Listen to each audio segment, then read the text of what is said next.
Okay. What does this mean about the jackals? Grass becoming reeds, barren, dry land, springing water, becoming a marsh, having life. So in the verses, Isaiah 35, verse 7. Scorched land will become a pool, and the thirsty ground springs of water. And the haunt of jackals, its resting place. Grass becomes reeds and rushes. So there are two parts to this verse. It's like a parallelistic. There's one half of the verse and the other half of the verse. The first half of the verse deals with this idea of a resting place of jackals, the haunt of jackals.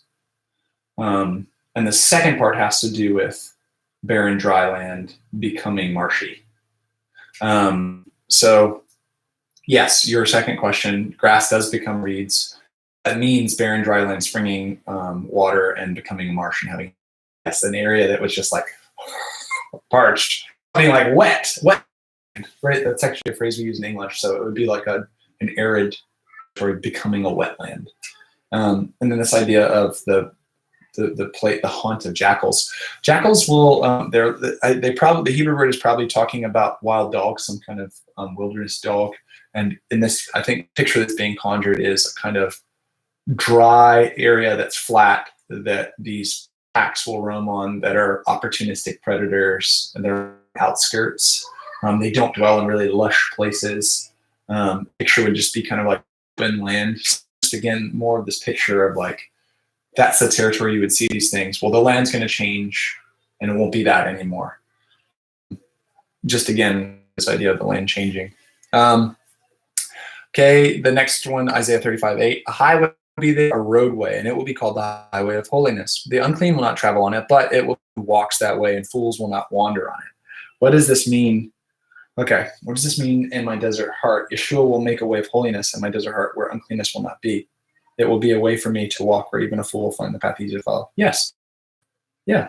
Wander about is how I translate verse 8. It means something about this way is going to be so special that imagine someone who always ruins taking advice or walking a path, a fool.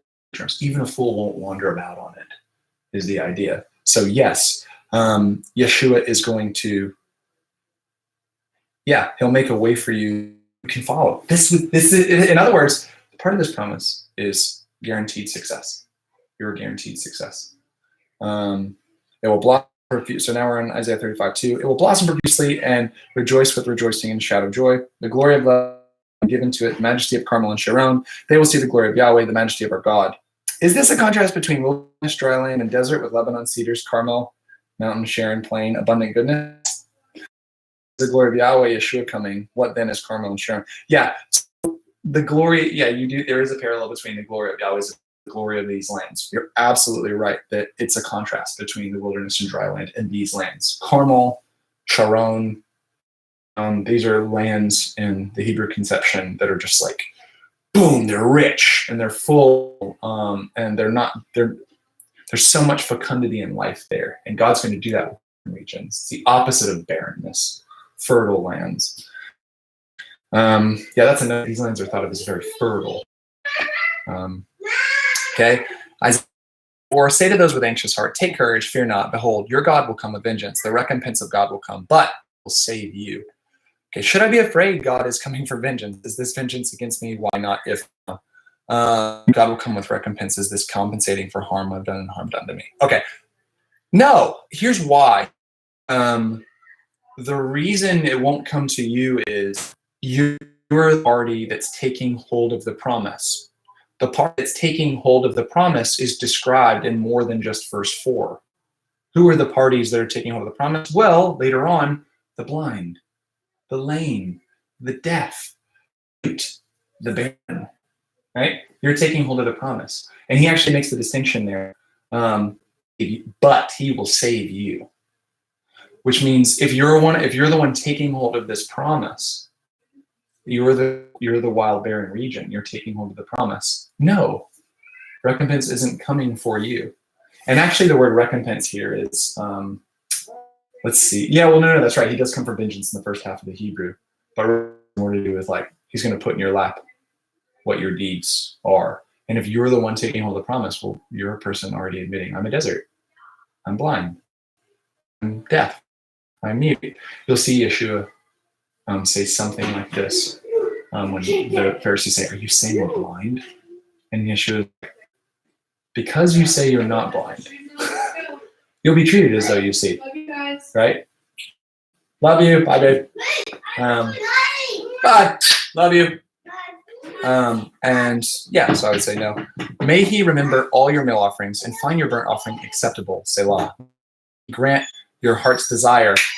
May he grant your heart's desire and fulfill all your counsel. Okay, love you guys. Bless you, ladies. Bye, ladies. I love you. I'm trying to the beach. Bye, bye, bye, bye. Okay, go. Okay, love you. Close the door. Bye. Close the door. Close the door. Thank you. All right, so I love you. We're in Psalm 20. May he remember all your meal offerings and find your burnt offerings acceptable. Selah. May he grant you your heart's desire and fulfill all your counsel. How do I understand my meal and burnt offerings? Okay. You're in the new covenant. Our offerings are stated and named in various places in the New Testament. Here's a typical one. Sharing. Generosity. Lips that offer up the fruit of Hebrews will talk about these. Hebrews 13 is a great place to go to see your offerings. And you know what's cool about this verse to say about this? God is actually, that's what that's how it demonstrates your daughter. So you literally, he is at work in you to make your offering more acceptable, even more remembered, right? Because it's a process, this idea that if I offered an offering that was acceptable today, does that mean that my offering can't be more acceptable tomorrow? The idea for acceptable doesn't just mean like pass or fail. That's not a pass or fail thing. Does that make sense? It's in degrees. So yeah, it would be your sharing, your generosity, lips of praise. I would say for you, it would be God's going to magnify your generosity, but he's also going to magnify thanksgiving. And you know that's part of this. I think sometimes we were offering. Yeah, I think some things we do are, yes, they are offerings to Yeshua, such as praying and making me like, oh, okay. Yeah, specifically, I would say sharing or sacrifice. So it's Thanksgiving. It's hard to offer up the fruit of lips of praise when you sacrifice a cost.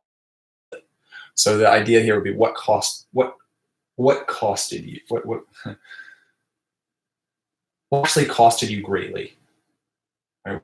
What was a great cost to you? Because just reading your Bible, just praying, just to make amends, those aren't cost to you all the time. There are where it's not cost. It's not a cost to you. Yeah. I would say always a cost to consider others more important than yourself. So that's a good example. Yeah, that would always cost slaving for them. Yeah. And what does it mean he will fulfill all my counsel? It's a dramatic promise. It's the idea that, hey, what plans are you making? He'll fulfill them. He'll cause them to come to pass. Now, part of the issue here, and this is actually a good way to instruct you, and I'm glad I'm filming it because this might be a bit abstract. I need to watch this little part a couple times. So this is a Psalm of David. This psalm is kind of associated with the kings, the Davidic dynasty, and it's read over kings, and it's associated with Davidic kings. And so it's like a Davidic king psalm. The Davidic king is the Mashiach, the anointed one. Psalm, this is a way that it's tricky for us when we think about Yeshua. Now, Christians have trained themselves to think of Yeshua only as Yahweh. So, or in Christianese, only as the second person in the Trinity. So when they try to read Yeshua into the Psalms, they only think of him as the second person of the Trinity. The problem with that is this psalm is in part peculiar promises to David, the anointed king, and his descendants. Yeshua is the son of David, not just the son of Yahweh. So as the David, the human, the man Yeshua, receives the promise. And that's the thing that Christians can miss. Yeshua didn't ascend and then abstractly give all the promises of God to people. Yeshua, the man, received all the promises of God. As the son of David, as the son of Abraham, as the son of Adam. Does that make sense? He received all the promises. And then having received all the promises, then he can share in them, right?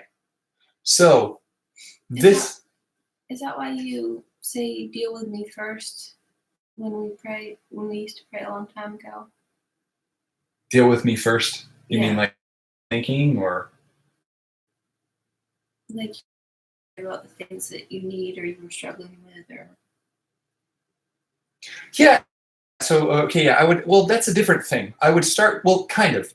Okay, I will say this: that if we think about Psalm 20, Psalm 20 first was written applied to Davidic kings. Then it says it applies to Yeshua as the Davidic descendant. But then it applies to us because we are in Yeshua. We're in Messiah. So I would say the reason I applied it to myself first, I always say, change me, deal with me, sort me out. Because the idea of him fulfilling all your requests, like causing all of your counsel to come to pass, the thing that happens before that, he starts to change your requests and counsel to look like him. And so that's part of that. It's a two-sided thing where you yield the form plans to his heart, and he secondarily yields his heart to fulfill your plans. It's a shared partner. There's a partnering there, not one or the other. And so that is perfectly fulfilled in the man Yeshua. We see a perfect picture of that in Yeshua. So if we could actually take this and say about Yeshua the Messiah, there was never a plan in his counsel that he moved forward with that wasn't fulfilled. Now he also demonstrated a difference in will, or a difference in, how do you say this? Yeah, it has to be a difference in will, because he says, not my will, but your will be done. This demonstrates to us what it looks like as a human to have a different plan, but ultimately what he's going to walk out is whatever Yahweh reveals, or the Father reveals. So that would be a way that gets fulfilled. He's a great example to look at. So I think that answers all the questions. I'm going to turn this off.